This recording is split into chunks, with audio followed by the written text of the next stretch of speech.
السلام علیکم ورحمۃ اللہ وبرکاتہ۔ قبلہ امید ہے خیریت سے ہوں گے۔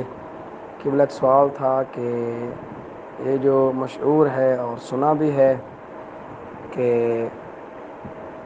جو شخص یا مومن مکروہ انجام دیتا ہے تو امام زمانہ علیہ السلام کا 40 دن ظہور بڑھ جاتا ہے، مطلب کہ تو پھر اگر مکروہ سے اتنا ظہور پیچھے بڑھ جاتا ہے تو ابھی تک تو مومنین اکثر حرام بھی انجام دیتے ہیں، تو اس طریقے سے مکروہ سے اتنا ظہور دور ہو جاتا ہے مولا کا، تو حرام سے تو اور دور ہو جائے گا۔ اس طرح تو امام کا ظہور نہیں ہوگا نا۔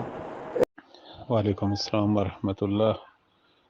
اس طرح کی جو باتیں ہیں وہ عام طور پر لوگوں کو گناہوں سے منع کرنے کے لیے کی جاتی ہیں، چونکہ بطور کلی لوگوں کے گناہوں کا ظہور کی تاخیر میں اثر ہے، لیکن جب بھی ایک خاص تعداد صالحین کی تیار ہوگی جو بعد میں مولا کے ناصر بنیں گے تو ظہور ہو جائے گا۔ زمانہ ظہور میں دو طرح کے لوگ ہوں گے، ایک وہ جو گناہوں میں ڈوبے ہوئے ہیں اور ایک وہ جو صالحین اور مولا کی ہمراہی کے لیے تیار ہیں۔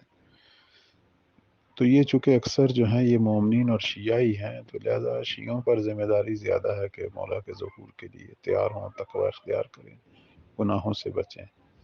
باقی اس طرح کے جو جملے ہیں مکروہ کرنے سے 40 دن تاخیر، یہ کوئی مستند نہیں ہے، یہ ہمارے بعض واعظین علماء جو ہیں وہ لوگوں کو جھنجھوڑنے کے لیے بیان کرتے ہیں، لیکن ان کی کوئی دلیل ہمارے پاس نہیں ہے۔